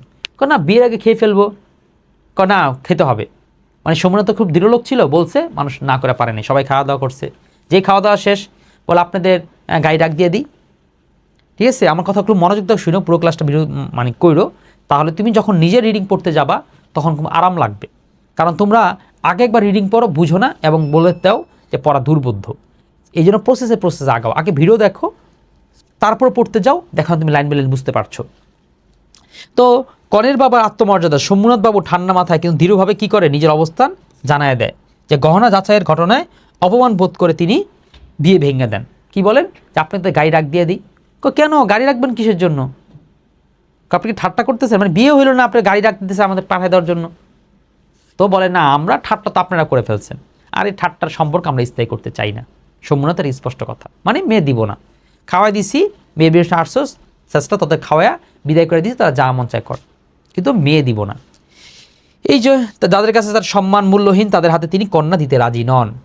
তারপরে সব বিয়ে ভেঙে গেল, পরিণতি যেটা তোমাদের বলেছিলাম, এটা কি গল্পে পিক মুহূর্ত বা ক্লাইম্যাক্স। বিবাহভঙ্গ পরিণতি, বিয়ের আর হয় না। বরযাত্রী অপমানিত বোধ করে ক্ষোভে কনের বাড়িতে না খেয়ে ফিরে যায়। আনন্দ ঘন অনুষ্ঠান এক ভয়াবহ পরিণতি রূপ নেয়। তো বুঝতে পারছি মানে কি নেয়, সবাই আনন্দের জন্য, বিয়ের কি আনন্দ ছিল সব শেষ হয়ে গেল। বরযাত্রীরা চিন্তা করলো যে আমাদের তো ব্যাপক অপমান করে দিছে, কি কাজটা করলো, কি আবার খাওয়াই দিছে, খাওয়াই দেয়া বলতেছে এখন চলে যা। ঠিক আছে, এটা একটা বিষয়, ফ্যাক্টর। 3 নম্বর অংশ দেখলাম অপমান ও প্রত্যাখ্যানের ঘটনা। তারা বুঝতেছে বাসায় গিয়ে নিজেরা, বরযাত্রীরা, ওই যে সম্মুনাথের মামা, অনুপমের মামা অনুপম, এরা সবাই মিলে বাসায় গিয়ে আলোচনা করতে, কি কামটা করলো রে, খাওয়াই দিল রে, মন চাইতেছে প্যাডের নারী বুড়ি শুদ্ধা কি করে ফালাই দেয়, পাকস্থলী শুদ্ধা ফালাই দিই। একে তো মেয়ে দেয় নাই, আবার খাওয়াই দিছে, খোটাটা পর্যন্ত দিয়ে দিছে, মানে খোটা তো না, করোনাটা করে ফেলছে বিয়ের মধ্যে। মানে বুঝতে পারতেছো যে লোকটা ছোটলই করতে পারতো না, তাদের খাওয়াবো না, তাদের খাবার দিব না, এটাও বলে নেই, খাবার টুক দিছে, আমাদের আরও বেশি অপমান করে দিছে। তারপরে হচ্ছে 2 নম্বর দৃশ্য, এদিকে তো ওই অনুপমের মামা, অনুপমের মামা তো খুব রাগ, দিয়া দিমু, মামলা করমু, কেস করমু, মায়া দিল না, মানুষ বুঝাইতেছে। এটা একটা প্রশ্ন আসবে, এটা কে বুঝাচ্ছিল? বলে রাখবা হিতৈষীরা, অর্থাৎ যারা ওই ওর মামার কল্যাণ কামনা করতো, তারা বলতে বহুত ঠাট্টা ফাইজলামি করছো, বিয়ের অনুষ্ঠানে সেক্টর নিয়ে গেছো, গয়না পরীক্ষা করার জন্য, আর সেই মহিলারা তোমার মেয়ে দিবে, আবার তুমি হচ্ছে এই জন্য মামলা করবা, অনেক বিটলামি, অনেক বাটপারি বা অনেক এই যে তামাশা করছে, আর তামাশা করো না। তো 2 নম্বরে আমরা দেখি যে এদিকে তো মনে করো যে নায়কের মনে লাড্ডুতে আনা পড়ছি, শিরে মায়েরা পাইয়াও পাইলাম না, এই তো কাছ থেকে দেখতে পারলাম না, ধরতে পারলাম না, বিয়ে তো ভেঙে দিল। ওর মনের মধ্যে কত রকম এই হয়, কত রকম কল্পনা করে, মনে হয় যে ইস, ওর তো আমাকে একটা ফটো দেওয়া হয়েছে, ছবি দেওয়া হয়েছিল, মনে হয় ফটোটা বুকে রাখে, ঘুমায়, চিন্তা করে, আমাকে নিয়ে কল্পনা করে, কত রকম চিন্তা করে, অথচ এদিকে কিন্তু কল্যাণী কোনো খবরই নেই। মেয়েটি নীরব ভালোবাসা, আবার দিয়ে কল্পনা করে মেয়েটা মনে হয় আমাকে নীরবে ভালোবাসে।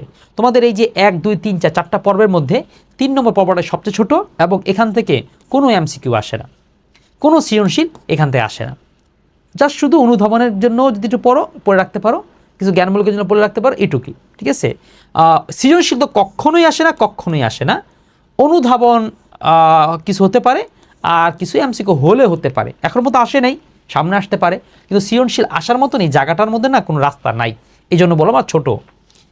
মেয়েটির বিরহ পরিবর্তন, বিয়ের পর মেয়েটি আর বিয়ে করবে না বলে পণ করে, সে বিষণ্ণ বিমর্ষ হয়ে পড়ে, তার বাবা মেয়ের এই অবস্থা উদ্বিগ্ন হয়ে পড়ে, এবং হয়তো শেষমেশ নায়কের কাছে বিয়ে ফিরে আসেন। এটা হচ্ছে কল্পনা, কিছু না, বাস্তব না, কিন্তু কল্পনা। অনুপম কল্পনা করি, সে এরকম যদি হবে, মেয়েটা খাবে না, ঘুমাবে না, আমার কথা চিন্তা করে। তারপর বাবা বলে, কী রে মা, তোর এত মনটা খারাপ কেন? তখন তো কিছু বলতে পারবে না। তোর বাবা কী করবে, যা তোর মন খুশি করার জন্য মেয়েরে নিয়ে আইসা আমার হাতে তুলে দিবে, এই না বাবা, আমার মেয়ে তো, আমি ভুল করছি, তোমার হাতে দিয়ে গেলাম। তো এরকম মনে করে যে কল্পনা করে, কিন্তু লাভ তো হয় নাই, ও আর ফেরত আসে নাই। দ্বিধা ও পরিণতির দ্বন্দ্ব, নায়কের মনে 2 ধরনের অনুভূতি কাজ করে। একদিকে প্রতিশোধের আকাঙ্ক্ষা, যে কেমনে করে মেয়ে দিল না, আর একদিকে মনে হয় যে না, প্রেম কি ভালো নাই বাসতাম, এই ধরতে গিয়ে ধরা হইল না, তাকে বিজয়, মানে প্রেম পর্যন্ত হয়ে গেছিল, কিন্তু তাকে আর ধরাটা আর হইল না। ঠিক আছে, তাহলে আমরা 3 নম্বর পর্বটাও শেষ করে ফেলছি, ইনশাল্লাহ এইভাবে করে আস্তে আস্তে আমরা শেষের দিকে যাচ্ছি। 4র্থ অংশে আমরা কি দেখব, যে অনেক বছর পর, প্রায় 4 বছর পর, অনুপম তার মাকে নিয়ে একবার ট্রেন যাত্রায় যাচ্ছিল। তো রাত্রির ট্রেন যাতে অদ্ভুত এক বিষয় অভিজ্ঞতা, লেখক মাকে নিয়ে তীর্থে যাচ্ছিলেন। তীর্থ কি, আমরা যেরকম এরকম কোথায় যাই, পীরের দরবারে যাই, আমরা হজে যাই, তো হিন্দুরা এরকম কাশি যায়, মানে পূজা টুজা দিতে, বা আমরা যেরকম যে শাহজালালের মাজারে যাই, অর্থাৎ পূর্ণ স্থান, ধর্মীয়ভাবে যেই পূর্ণ বা ইবাদত করার যে স্থান, এরকম যেটা হয় হিন্দুদের, সেটাকে বলে তীর্থ। তো সে মাকে নিয়ে কেউ তীর্থে যাচ্ছিল, সেই দিন গভীর ট্রেনে কি একটা নারীর কণ্ঠ শুই না, তো ওর মধ্যে মনে করো দিলবার ওর মনে গান বাজতেছে, কি রে, কি একটা শুনলাম রে, নারীর কণ্ঠ। মেয়েটা কি বলছে, গাড়িতে জায়গা আছে, মানে ধরো অনুপম আর তার মা নিয়ে ট্রেনের মধ্যে জায়গা খুঁজতেছে, কোথায় জায়গা আছে, খুঁজতে খুঁজতে একটা শুনে একটা মেয়ে বলতেছে কি, এখানে আসেন, জায়গা আছে। এখন চিন্তা করো যে এটা আসলে একটা মেটাফরিক ঘটনা ঘটে গেছে। মেয়েটা বলছে গাড়ির ভিতর জায়গা আছে, আর অনুপম কল্পনা করতেছে একটা কি সুন্দর শৌলা কণ্ঠে একটা মেয়ে বলছে তার হৃদয়ে তার জন্য জায়গা আছে।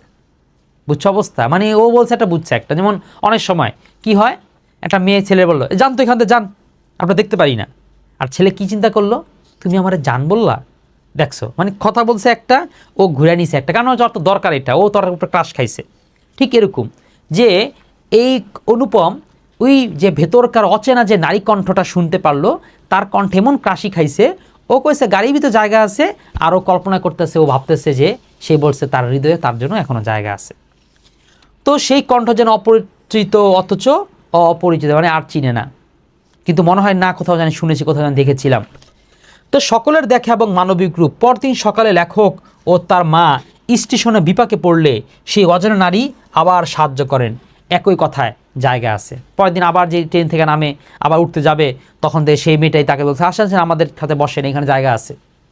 এবং একটা মেয়েটা যেটা সাহসী এবং আত্মবিশ্বাসী, সেটাও তারা টের পায়।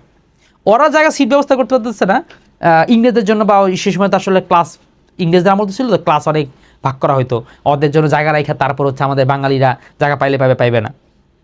কিন্তু মেয়ে আপনি টিকিট নিয়ে যান, এখানে ভিআইপিদের রাখছেন কিন্তু বসাবেন না, তাহলে এরকম জায়গা দখল করে রাখছেন কেন, মানে তর্ক করা টিকিটির সাথে, টিকিট টেকাটার সাথে যে তর্ক করা, সেই মেয়েটা তর্ক করতেছে, তার মানে বোঝা যাচ্ছে মেয়েটা দারুণ সাহসী ও আত্মবিশ্বাসী। এরপর হচ্ছে লাস্টের দিকে পরিচয় বিদায় হয়। অনুপমেরও তো মনটার মধ্যে এরকম খাকার লাগে, ঈশ্বরে মেয়েটা ওই যে কত আগে এক শাক খাইছিলাম, সেই মেয়ে আবার আজকে একটা দেখলাম আরেকজনে ভালো লাগলো।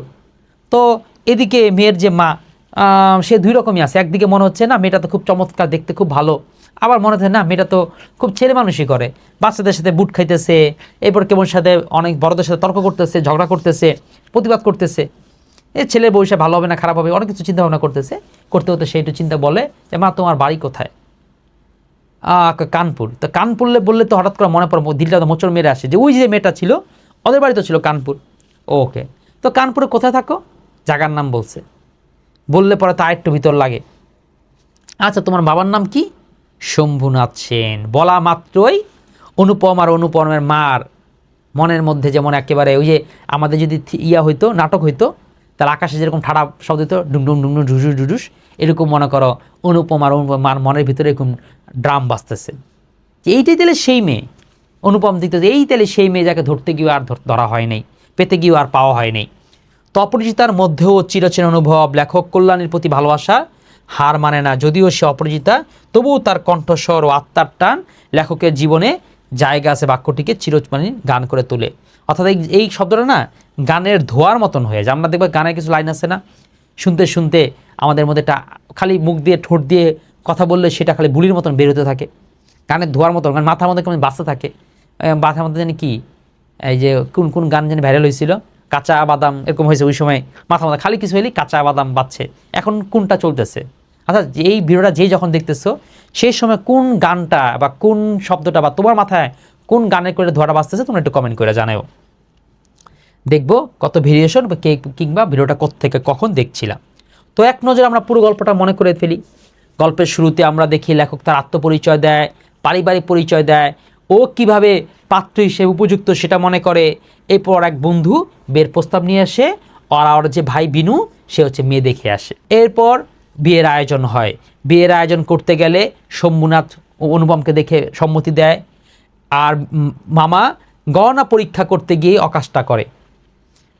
অনুপম নির্লিপ্ত থাকে, অনুপম চুপচাপ থাকে, অনুপম কিছুই বলে না, মামার এই যে গুটিবাজিতে, মামার এই যে অতি চালাকিতে ও কিছুই বলে না।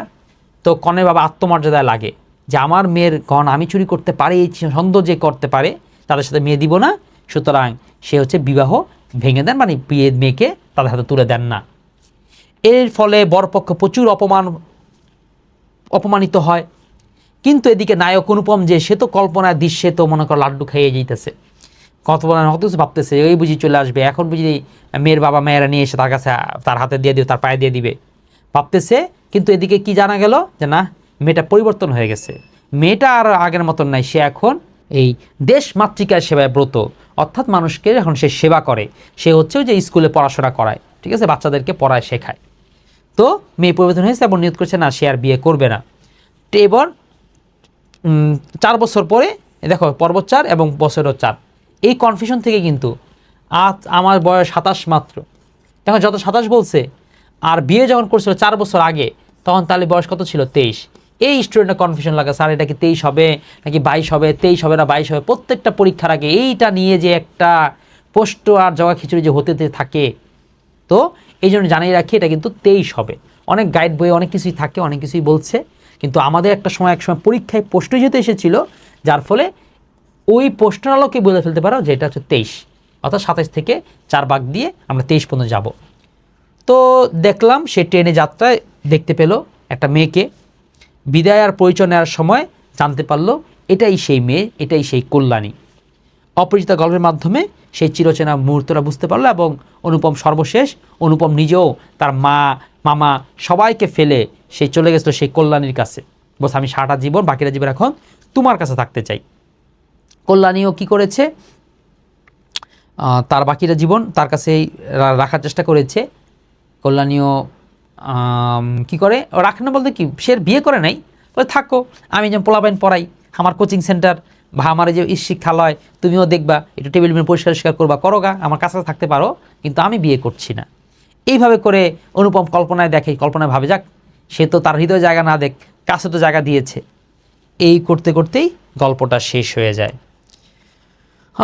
তো যাই হোক, তোমাদের একটু বলে ফেলি যে আমাদের হচ্ছে EBI 2.0 একটা মাস্টার হচ্ছে ব্যাচ, অনেক অনেক জায়গায় অনেক কোর্স তুমি পাবা, কিন্তু আমাদের এই কোর্সের ভিন্নতাটাই থাকবে অন্য, সার্ভিস সর্বোচ্চ থাকবে। কেন থাকবে সেটা হচ্ছে তোমরা খোঁজ নিয়ে জেনে বুঝে সিদ্ধান্ত নিও, ঠিক আছে? ভিডিওটা দেখছো, ক্লাসগুলো যেরকম হচ্ছে এরকম প্রতিটা টপিকের ভিডিও থাকবে, হচ্ছে এরকম লাইন বাই লাইনের ব্যাখ্যার ভিডিও, আবার সামারাইজ ভিডিও, শর্টকাট ভিডিও, তারপর হচ্ছে কন্টেন্ট টাইপের ভিডিও, এরপর হচ্ছে শর্টকাট কোয়েশ্চেন মানে টেকনিক টাইপের ভিডিও, পরীক্ষার আগের ইমিডিয়েট ভিডিও, যে তুমি কালকে পরীক্ষায় এই সময় তোমার অল্প সময় কীভাবে প্রিপারেশন নিয়ে রিভিশন দিয়ে দেওয়া যায় সেই ধরনের ভিডিও।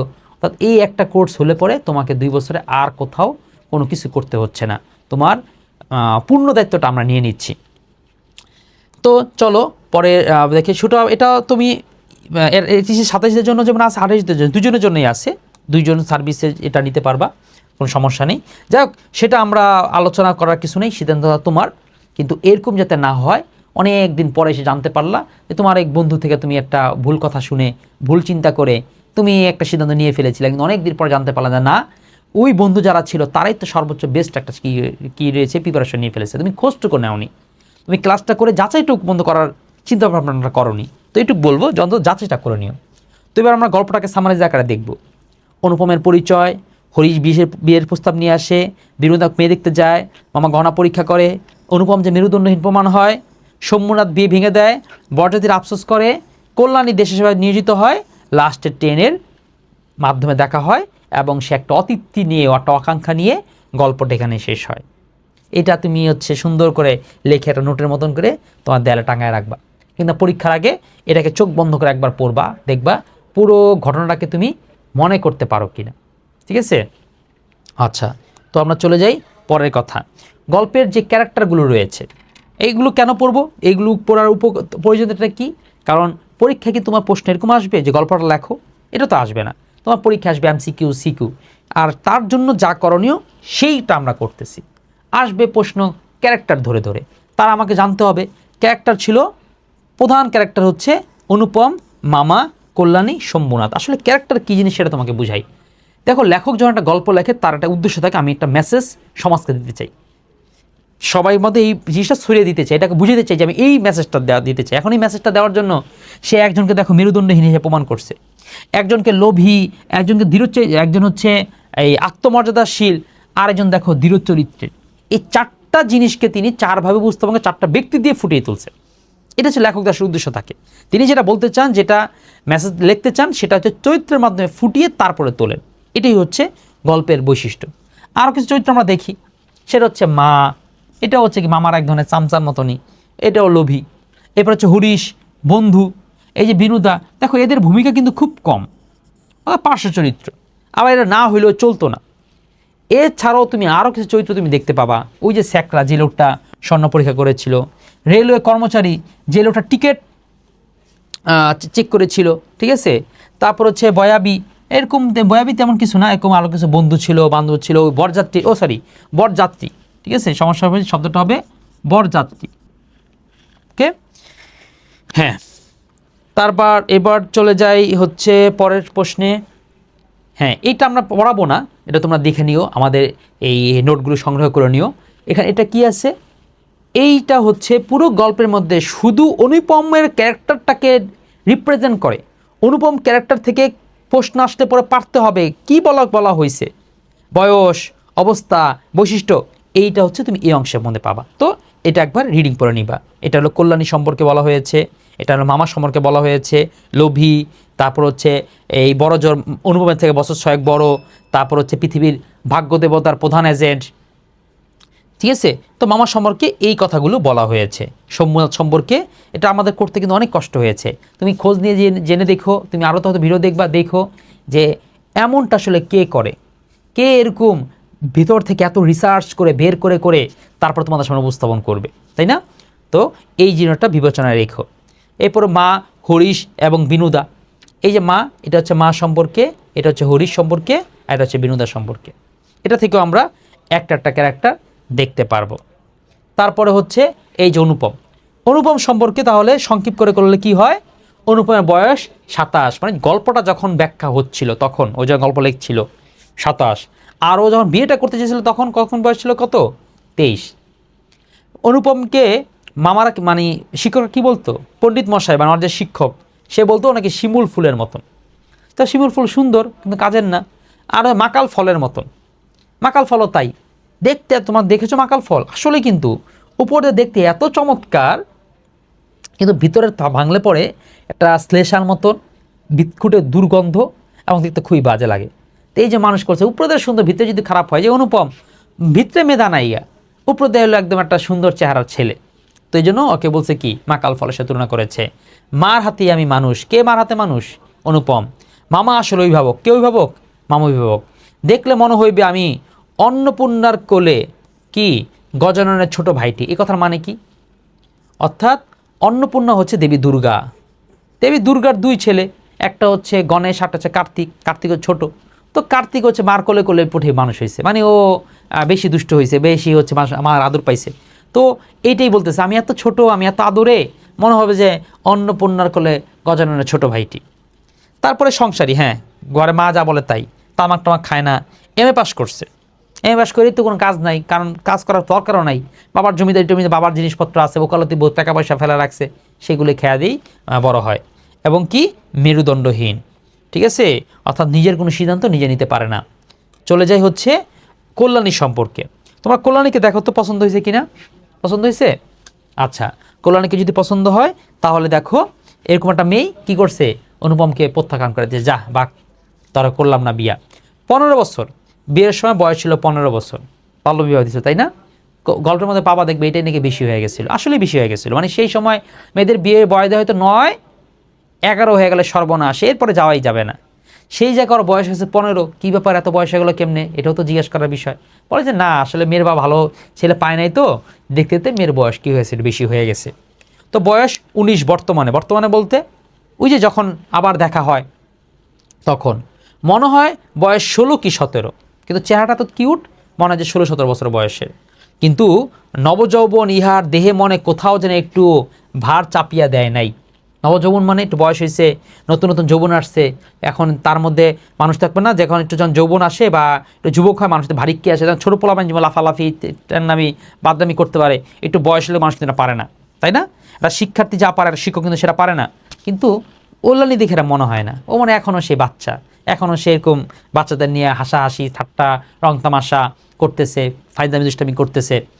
গতি সহজ, দীপ্তি নির্মল, সৌন্দর্যের চপলতা অপূর্ব, কোনো জায়গায় কিছুর জরিমা নেই। জরিমা মানে হচ্ছে জড়তা নাই, ঠিক আছে, ও যা করতেছে স্পষ্ট, কোনো ভাঙ বা ভনিতা ওর মধ্যে নাই। চলে আসি হচ্ছে মামা, কি সেই লোভী লোকটা।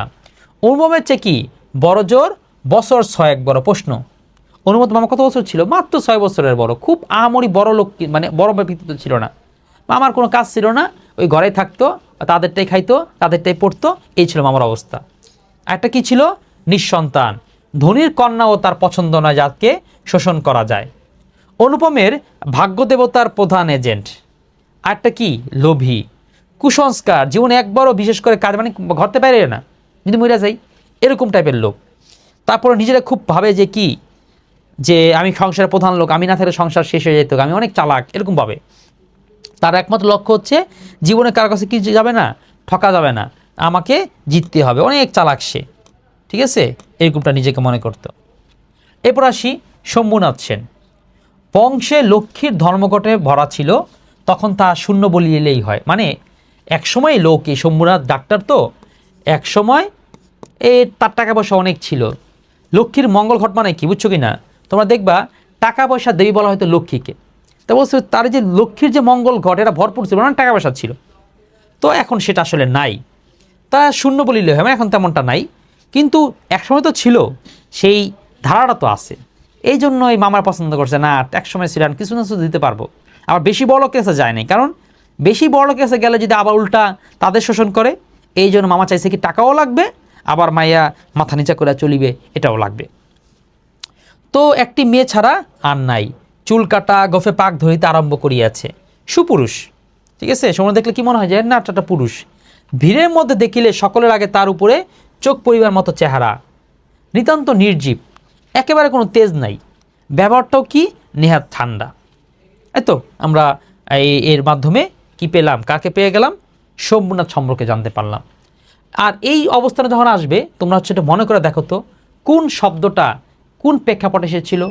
যেমন ফুল, শিমুল, কোন প্রেক্ষাপটে আসছে মনে আছে? এটা এসেছে ওই যে শিমুল ফুলের সাথে তুলনা করেছে। বকুল ফুল, এটা মনে নেই, ওই যে বলছে বকুলের মতন গ্রান। পদ্ম, পদ্ম দল, ওই যে যখন আসছিল যারা বরযাত্রীরা পাড়াপাড়ি করে মারামারি করে চলে গেছে, তখন সেক্ষেত্রে বলছে যে পদ্মবন পদলিত করিয়া, মানে পদ্ম ফুলের বাগান টাগান পাড়ায় পুরায় মনে তারা গেছিল। তো এই অংশ যখন পড়বা না, তো তুমি খেয়াল করার চেষ্টা করবা যে কোন জিনিসটার নাম গল্পের কোন প্রেক্ষাপটে নেওয়া হয়েছিল। মনে দেখো, পারবা না কিছু মনে করতে, যতটুকু মনে করতে পারবা ততটুকু সই। কারণ অ্যাডমিশন এখান থেকে কিছু প্রশ্ন আসে, তোমাদের এইচএসসি লেভেলে এখান থেকে প্রশ্ন আসারও না, পড়ার দরকারও নাই, ঠিক আছে। যারা একটু ভালো মানের স্টুডেন্ট তারা এগুলো পড়ো, যাদের হচ্ছে পাস পেল নিয়ে টানাটানি, তাদের এগুলো দেখার দরকার নেই।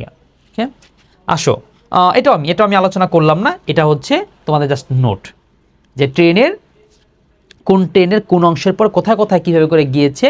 কারণ ট্রেনের যে পর্ব, তো এখানে প্রায় 6টা বা 5টা স্টেশনে তারা কি করে নামে এবং উঠে। হ্যাঁ, এই যে সর্বশেষ স্টেশন 5 নম্বর স্টেশন কানপুরে। তো এই যে কোন স্টেশনে কি ঘটনা, কোনখানে টিকিট ছিঁড়ছে, কোনখানে দেখা হয়েছে, কোনখানে নেমে গিয়েছে, কনফিউশন লাগে। তো সেই কনফিউশন দূর করার জন্য তোমাদেরকে আমরা এই জিনিসটা এভাবে করে দিয়ে দিয়েছি, ঠিক না? খুব সুন্দর না?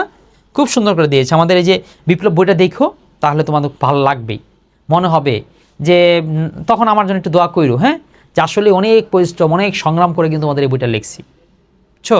একেবারে 2টা বছর, একটা 10 বছরের অভিজ্ঞতা, একটা বছরের একদম নির্ঘুম রাত, অনেকগুলো। আচ্ছা ঠিক আছে, দেখো তোমরা, হ্যাঁ। এমন ওই বছরটার এমন হয়েছে যে আমি হয়তো 1-1.5 মাস ঘুমিয়েছি। 1-1.5 মাস মানে বুঝছো তো, মানে একেবারে যখন ধরেছি তারপর থেকে প্রতি রাতে পর্যন্ত কাজ করেছি। লাস্টের দিকে যখন কাজ শেষ হয়ে গেছে, তখন রাতেবেলা একটু ঘুমাইতে পারতাম। আচ্ছা, তাহলে জ্ঞানমূলক প্রশ্নগুলো কীরকম হয়? এই যে রবীন্দ্রনাথ ঠাকুরের জন্ম কবে? 1961 সালে। তবে হচ্ছে বাংলা সালও দরকার, কখন জন্মগ্রহণ করে? 25শে বৈশাখ। আর মারা যায়, দেখো বৈশাখ মাসে তার জন্ম, মারা যায় শ্রাবণ মাসে, অর্থাৎ গরমের সময় জন্ম নিয়েছে, মারা গেছে বর্ষাকালে। এই হচ্ছে জ্ঞানমূলক প্রশ্ন। এরকম ভাবে কঠিনের প্রশ্ন আসবে যে রবীন্দ্রনাথের প্রথম ছোট গল্প কখন প্রকাশিত হয়? এই দেখো 16 বছর বয়সে। তার প্রথম জীবনের ছোট গল্পটার নাম কি? এই যে ভিখারিনী, বুঝছো? তাহলে এরকম কিছু লেখক পরিচিতি থেকে তোমার কিছু জ্ঞানমূলক আসবে। তোমার জ্ঞানমূলক হয় পাঠ পরিচিতি থেকে। তুমি যদি মূল পড়াটা ভালো করে পারবা।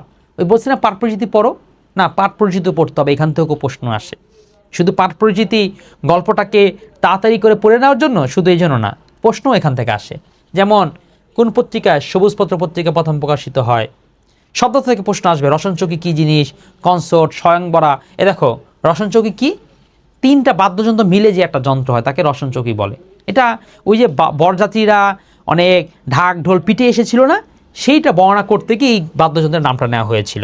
কনসার্ট, স্বয়ংবরা। স্বয়ংবরা মানে বুঝছো, একটা মেয়ের অ্যাডজেক্টিভ।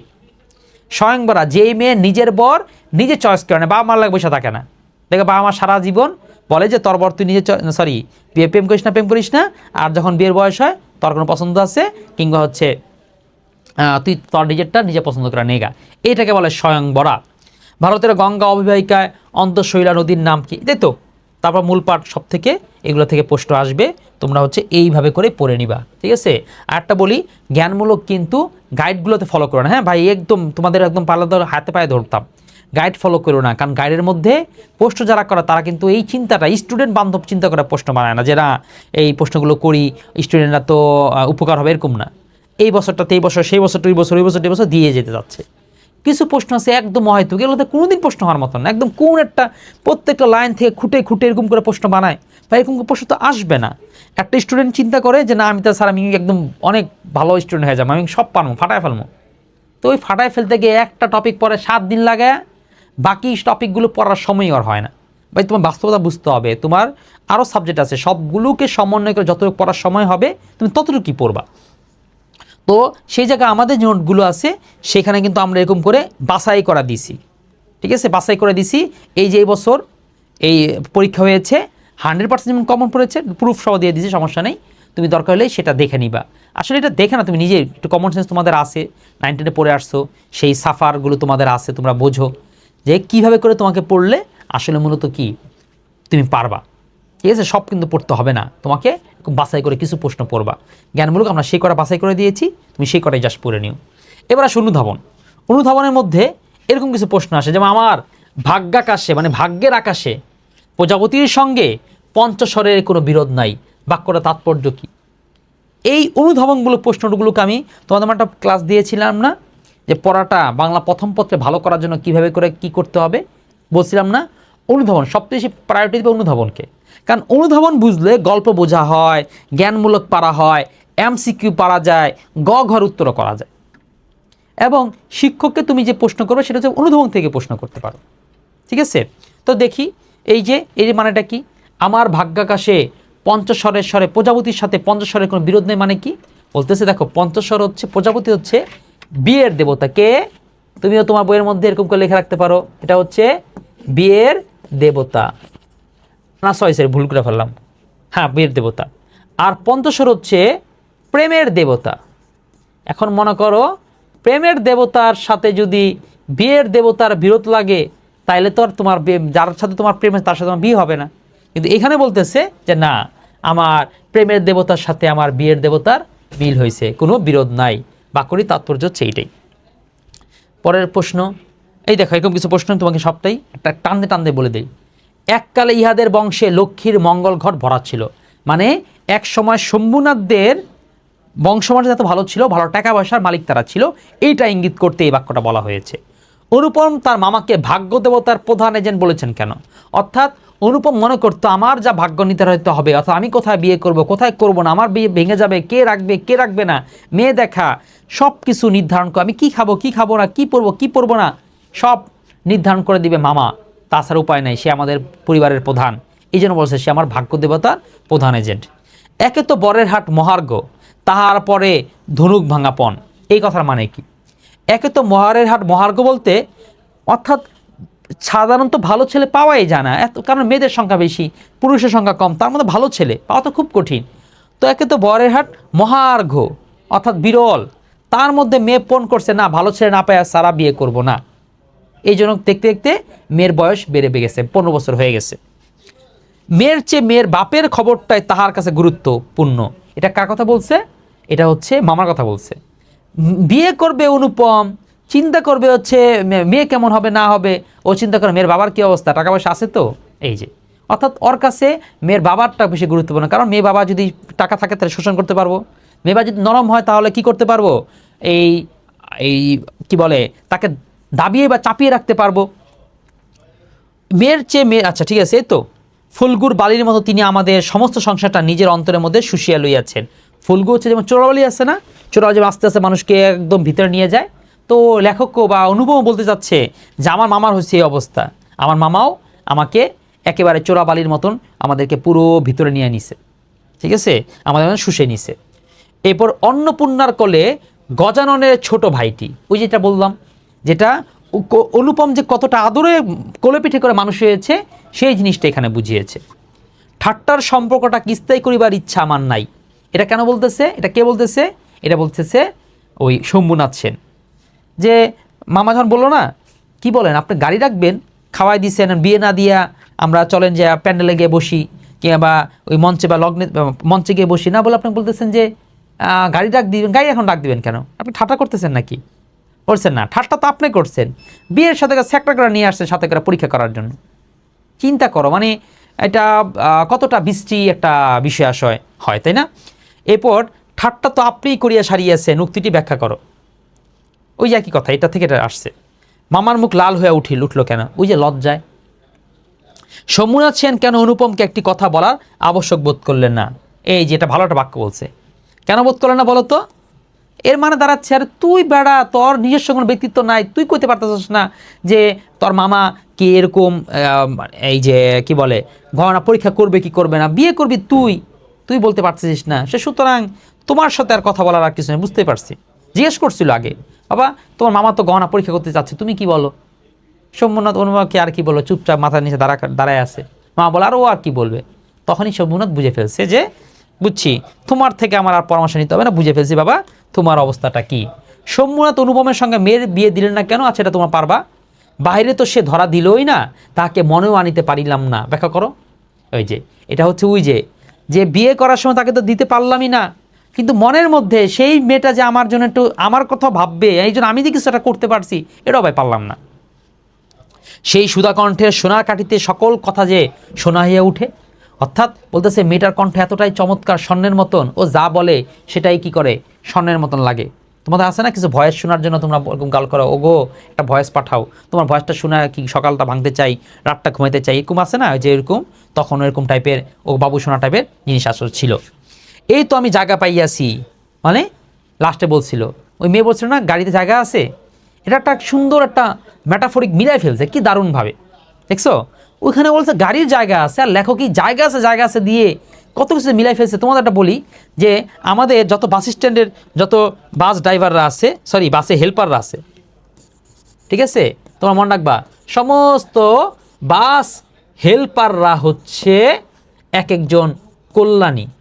কেন? তারা খালি মানুষটা বলে জায়গা আছে, বাসের ভিতরে কোনো জায়গা নাই, তাও কা জায়গা আছে। আচ্ছা যাক, এবার মনে রাখতে পারো। গল্পটির নাম কেন অপরিচিত হলো? কারণ ওই যে তাকে চিনতো না, কিন্তু মনে মনে কত কিছু ধারণ করে ফেলছে, কত চিন্তা করে ফেলেছে, তাই জন্য নাম হচ্ছে অপরিচিতা। তো সর্বশেষ বলবো, তোমরা যে সৃজনশীল পড়বা, সৃজনশীলের জন্য সবচেয়ে বেশি প্রশ্নটা আসে হচ্ছে এই 3, তারপর হচ্ছে 4, 5, এই 5টাই 6, 7, ঠিক আছে? এইগুলো হচ্ছে সবচেয়ে বেশি ইম্পর্টেন্ট। ওকে, হ্যাঁ, সবচেয়ে বেশি প্রশ্ন এই 4টা পয়েন্ট থেকে আসে। কি কি তোমাকে জানতে হবে?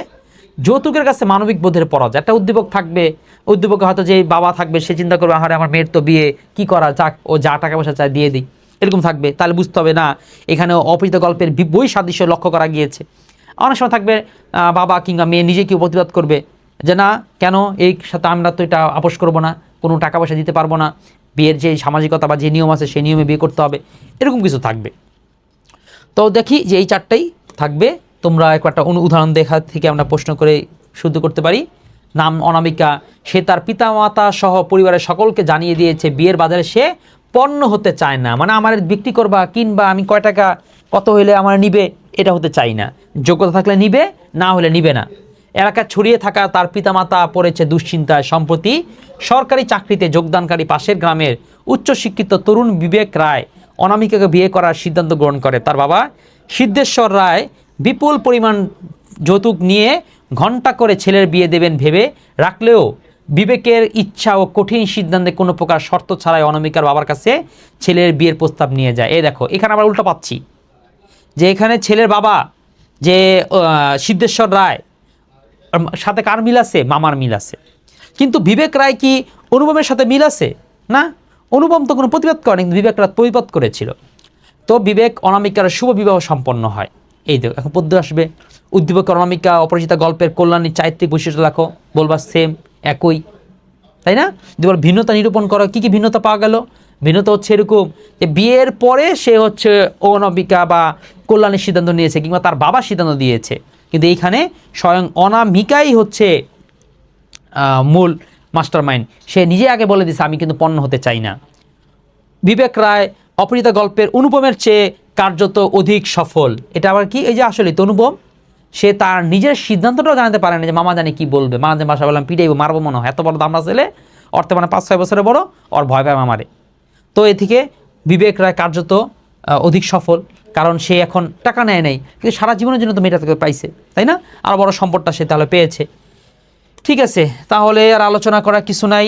দেখা হচ্ছে তোমাদের বাংলা ফার্স্ট। শুধু যদি বাংলা ক্লাস করতে চাও না, শুধু বাংলা একদম প্রতিটা টপিক ধরে ধরে এরকম লাইন বাই লাইন ব্যাখ্যা, তারপর হচ্ছে টপিক ধরে ধরে, তারপর হচ্ছে স্যার আপনার আমি বলতেছি আরও খোঁজ নিবে, আরও ক্লাস জানবে যে এরকম কোন লাইন আছে, শিক্ষক আছে যে নিজের একটা বই আসলে লিখলেই আসলে আমার মূলত নিজের পড়ানোর অভিজ্ঞতা তো আছেই, তাছাড়া হচ্ছে বই লেখার দিক থেকে দেওয়ার পরে আমার একটা হয়ে গেছে, আমি বুঝে ফেলছি তোমাদের কী ধরনের প্রশ্ন আসে, কোত্থেকে প্রশ্ন আসে, কোত্থেকে প্রশ্ন কখনোই হবে না কিন্তু তোমরা হয়তো সময় নষ্ট করো।